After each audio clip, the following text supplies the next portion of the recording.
Hello વિદ્યાર્થી મિત્રો, આજે આપણે ધોરણ 11 વિષય આંકડાશાસ્ત્ર તેમાં પ્રકરણ 1 માહિતીનું એકત્રીકરણ તેમાં આપણે આજે જે ગૌણ માહિતી વિશે અભ્યાસ કરીશું. જો વિદ્યાર્થી મિત્રો, હવે અહીંયા તમને ગૌણ માહિતી છે એના પ્રાપ્તિ સ્થાનો આપેલા છે કે ગૌણ માહિતીના પ્રાપ્તિ સ્થાનો કયા હોઈ શકે. તો સૌથી પહેલાં તો આપણે ખબર હોય કે ગૌણ માહિતી એટલે શું. તો કે આપણે જે આગળના વિડીયોમાં સમજ્યા હતા કે ગૌણ માહિતી એટલે કે બીજા દ્વારા કોઈ પણ ત્રાહિત પક્ષ દ્વારા કોઈ પણ માહિતી મેળવવામાં આવે તેને ગૌણ માહિતી કહેવામાં આવે છે. હવે આ ગૌણ માહિતીના બે પ્રાપ્તિ સ્થાનો છે, પ્રકાશિત અને બિન પ્રકાશિત. તો આપણે જોઈએ પ્રકાશિત પ્રાપ્તિ સ્થાનોમાં ગૌણ માહિતી કેવી રીતે મળે છે. તેમાં પણ ઘણા બધા અલગ અલગ વિભાગો આપેલા છે કે જેમ કે સરકારી પ્રકાશનો, અર્ધ સરકારી પ્રકાશનો, આંતરરાષ્ટ્રીય પ્રકાશનો, સંશોધક સંસ્થાના અહેવાલો.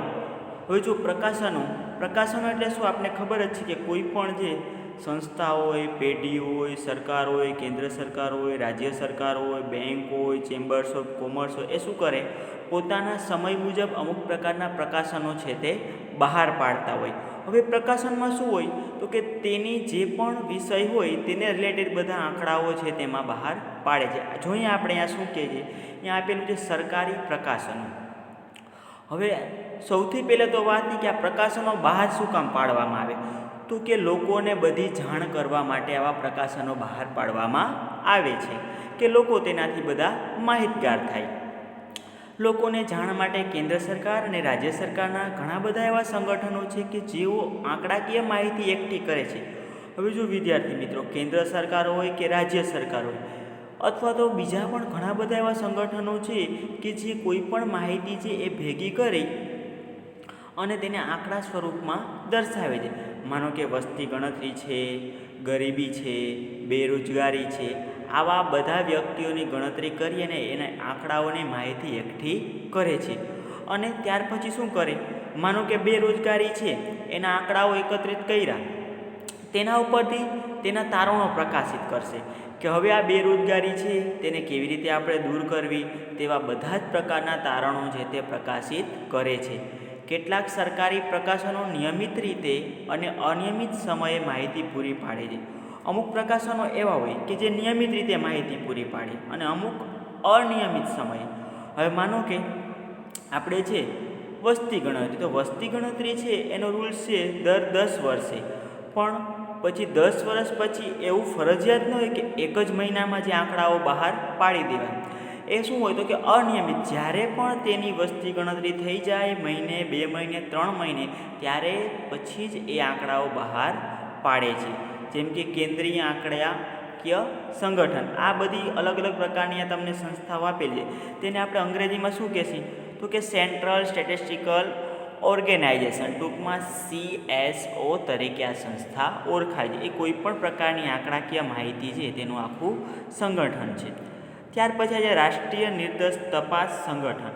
હવે શું કરે તો કે આપણા આખા રાષ્ટ્રમાં બધી તપાસો કરે, જેમ કે ગરીબી, બેરોજગારી, શિક્ષણ, આવી બધી વસ્તુઓની તપાસ છે આ સંસ્થા દ્વારા કરવામાં આવે છે. તેને અંગ્રેજીમાં નેશનલ સેમ્પલ સર્વે ઓર્ગેનાઇઝેશન તરીકે ઓળખવામાં આવે છે. ટૂંકમાં તેને NSSO તરીકે પણ ઓળખાય છે. ત્યાર પછી ભારતની વસ્તી નિયામક અને રજિસ્ટ્રાર જનરલની કચેરી. હવે જો ભારતની વસ્તી નિયામક, હવે વસ્તી નિયામક છે તો શું કરશે, બધા જ પ્રકારની આપણી વસ્તીની ગણતરીના ખ્યાલ છે, તેના આંકડા છે, તેના તારણો છે, બધી વસ્તુઓ જે પોતાના સામાયિક છે, પોતાના પ્રકાશનો છે તેમાં દર્શાવશે. ત્યાર પછી ખેતીવાડી સંશોધનની ભારતીય કારોબારી. હવે ખેતીવાડી સંશોધનની ભારતીય કારોબારી છે તો શું કરશે તે, તો કે કોઈ પણ ભારતીય ખેત ઉત્પાદનને લગતી વિગત છે, બિયારણને લગતી વિગત છે, પાકને લગતી વિગત છે, ખેડૂતોને લગતી વિગત છે, બધા જ પ્રકારની વિગતો છે તેના પોતાના પ્રકાશનો જે ખેતીવાડી સંશોધન પ્રકાશનો તેમાં દર્શાવશે. તેને અંગ્રેજીમાં Indian council of agriculture research તરીકે ઓળખવામાં આવે છે. ટૂંકમાં તેને ICAR તરીકે પણ ઓળખે છે. એવી ઘણી બધી સંસ્થાઓ છે વિદ્યાર્થી મિત્રો કે જે આ રીતે કાર્યરત છે. હવે આવા સરકારી સંગઠનો દ્વારા પ્રકાશિત થયેલ માહિતી માંથી જથ્થાબંધ ભાવના સૂચકાંક, હવે આ બધા જ પ્રકારની માહિતી મેળવે તેના પરથી શું તારણો કાઢી શકે? તો કે કોઈ પણ જથ્થાબંધના સૂચકાંક હોય, આયાત નિકાસના આંકડા હોય, જન્મ મરણના આંકડા હોય, કૃષિ વિષયક આંકડા હોય, વસ્તી ગણતરીના આંકડા હોય, આ બધી જ પ્રકારની વસ્તુઓ છે તે આવા સરકારી પ્રકાશનોમાં બહાર પાડવામાં આવે છે. ત્યાર પછી આવે છે વિદ્યાર્થી મિત્રો અર્ધ સરકારી પ્રકાશનો. તો અર્ધ સરકારી એટલે શું? તો સૌથી પહેલાં તો અર્ધ સરકારી પ્રકાશનો એટલે શું તેની આપણે ખ્યાલ હોવો જોઈએ. અર્ધ સરકારી એટલે કે અડધી માલિકી સરકારની હોય અને અડધી માલિકી બીજી કોઈ પણ પ્રાઇવેટ કંપનીની હોય. એવી ઘણી બધી સંસ્થાઓ છે, ઘણી બધી કંપનીઓ છે અત્યારે આપણે હાલમાં કાર્યરત છે. જેમ કે જીવન વીમા નિગમ છે, એ શું કરે છે? તો કે આમ જોઈએ આપણે તો એ સરકારી છે અને અડધી પ્રાઇવેટની પણ છે. એ પોતાના પ્રકાશનોમાં વીમાને લગતા આંકડાઓ છે બધા દર્શાવતી હોય છે. કેટલા વીમાઓ લેવાના, હેલ્થનું પ્રમાણ કેવું છે, આ બધી વિગત તેમાં દર્શાય. ત્યાર પછી રાજ્ય વિદ્યુત બોર્ડ, એ પણ કેવું છે? તો કે અર્ધ સરકારી છે. તેના તરફથી નિયમિત રીતે વિવિધ અગત્યની માહિતીનું પ્રકાશન થતું રહે છે. હવે ઇલેક્ટ્રિકની કોઈ પણ વસ્તુઓ હોય, ઇલેક્ટ્રિક બિલ હોય, માનો કે ઇલેક્ટ્રિક બિલમાં હમણાં આપણે છે હાલમાં કોરોના મહામારીના કારણે જે ઇલેક્ટ્રિક બિલમાં અમુક પ્રકારના થોડા ઘણા અંશે ફેરફાર થયા, લાઇટ બિલ માફ થયું છે. તો એ શું કરશે? તેનું સામાયિક જે પણ કાંઈ બહાર પાડતું હોય તેમાં તેને લગતી બધી જ પ્રકારની વસ્તુઓ જે વિગતો છે તેનો સમાવેશ કરી અને એ પ્રકારનું સામાયિક છે તે લોકો સામે બહાર પાડે છે. ત્યાર પછી આવે છે વિદ્યાર્થી મિત્રો આંતરરાષ્ટ્રીય પ્રકાશનો. હવે આ પ્રકાશનો કેવા છે કે જે આંતરરાષ્ટ્રીય લેવલ છે એ ધ્યાનમાં રાખી અને બહાર પાડવામાં આવતા હોય છે. ઘણા બધા આપણા આંતરરાષ્ટ્રીય સંગઠનો છે જેવા કે યુનાઇટેડ નેશન ઓર્ગેનાઇઝેશન, એ શું કરે તો કે આંતરરાષ્ટ્રીય કક્ષાએ આપણે બધી જ પ્રકારનું કાર્ય કરે. તેને અંગ્રેજીમાં યુનાઇટેડ નેશન ઓર્ગેનાઇઝેશન તરીકે ઓળખી અને ટૂંકમાં તેને યુનોના નામથી ઓળખે છે. એવી જ રીતે આંતરરાષ્ટ્રીય નાણાં ભંડોળ, તો કે આંતરરાષ્ટ્રીય ક્ષેત્રે આપણા નાણાંનું જે પણ કાંઈ નિયમન થાય છે, આપણું નાણાં ભંડોળ છે, ચલણી નોટો છે, આ બધી જ પ્રકારની વિગતોનો સમાવેશ છે પોતાના પ્રકાશનમાં કરી અને આવા પ્રકાશનો બહાર પાડશે. જેમ કે નાણાં કેટલા વપરાણા, નાણાં ભંડોળની જરૂરિયાત કેટલી છે, કયા વિભાગમાં કેટલા નાણાં ભંડોળ આપ્યા, આ બધા જ પ્રકારની વસ્તુઓ છે તેમાં તેનો સમાવેશ થાય. તેને અંગ્રેજીમાં ઇન્ટરનેશનલ મોનિટરી ફંડ IMF તરીકે ઓળખવામાં આવે છે.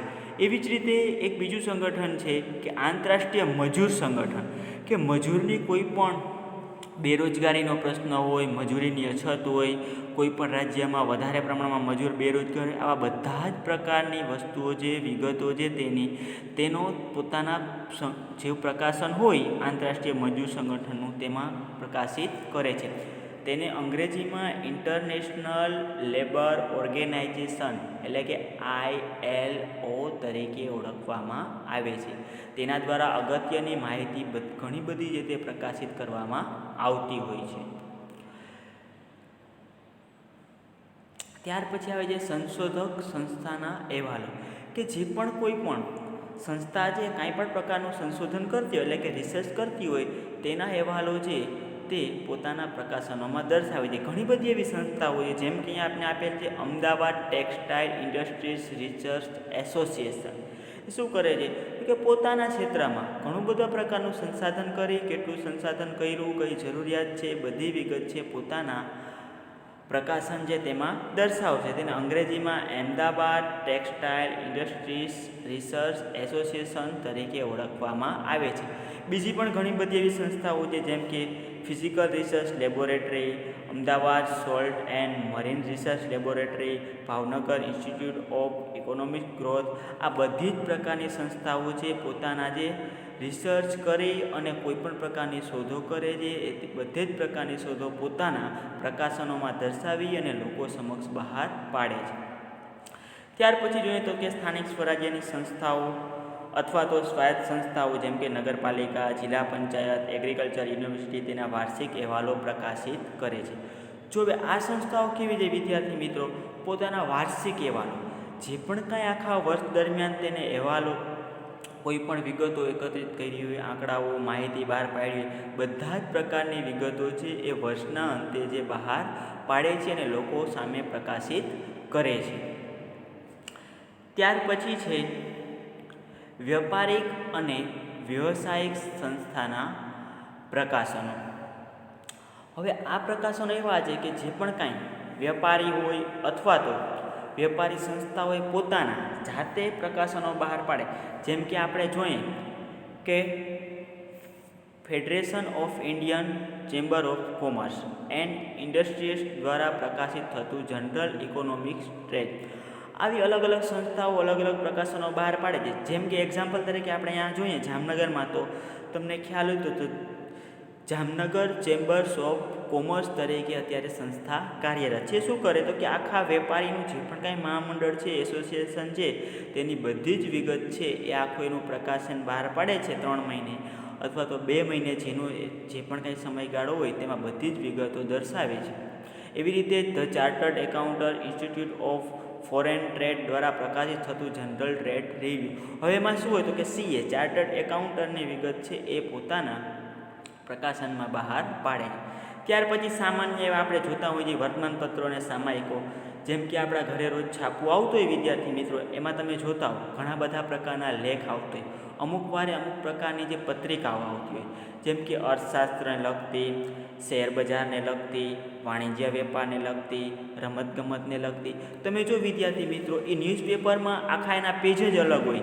એક પેજ આખું શું હશે રમતગમતનું, એક પેજ આખું વાણિજ્ય વેપારનું હશે, એક પેજ આખું ઇકોનોમિક્સનું હશે. તો એ શું છે પોતાના સામાયિકો છે એ લોકો સમક્ષ બહાર પાડે છે. તેમાં આંકડાકીય માહિતી, તેને જે પણ કાંઈ વિકાસ કર્યો હોય તે, જે પણ કાંઈ એની પ્રવૃત્તિ ચાલી રહી હોય તે, આ બધી જ પ્રકારની વસ્તુઓનો તેમાં સમાવેશ કરે છે. આ રીતે એ બધા જ વર્તમાનપત્રો અને સામાયિકોમાંથી મેળવી શકાય છે કોઈપણ પ્રકારની માહિતી. આ પણ ગૌણ માહિતી માટેના અગત્યના પ્રાપ્તિસ્થાનો. જે પણ કાંઈ વિદ્યાર્થી મિત્રો આપણે ઉપર મુજબના સમજ્યા, એ બધા જ પ્રાપ્તિસ્થાનો કેવા છે તો કે ગૌણ માહિતીના પ્રાપ્તિસ્થાનો છે. આપણે ડાયરેક્ટ રૂબરૂ મળતા નથી, કોઈ પણ ત્રાહિત પક્ષકાર ત્રીજા વ્યક્તિ દ્વારા આપણને માહિતી મળી રહે છે. એવી જ રીતે બિનપ્રકાશિત પ્રાપ્તિસ્થાનોમાંથી મળતી ગૌણ માહિતી. હવે બિનપ્રકાશિત પ્રાપ્તિસ્થાનોમાંથી કેવી રીતે માહિતી મળે તો કે જો આ તો આપણે ઉપર મુજબના બધા જોયા, એમાં માહિતી છે એ પ્રકાશિત કરવામાં આવે. ન્યૂઝપેપર છે, વર્તમાનપત્રો છે, એના બુલેટિનો છે, આ બધી વસ્તુઓ બહાર પાડે. પણ અમુક પ્રકારની સંસ્થાઓ હોય છે કે આવી કોઈ પણ પ્રકારની માહિતી બહાર પાડતી નથી, છતાં પણ લોકોને માહિતી મળી રહે. કેવી રીતે તો કે સંસ્થાઓ દ્વારા કેટલીક આંકડાકીય માહિતી પ્રકાશિત થયેલ હોતી નથી. જો અહીંયા શું કહે છે કે ઘણી બધી સંસ્થા એવી છે કે કોઈ પણ પ્રકારની આંકડાકીય માહિતી બહાર પાડતી નથી.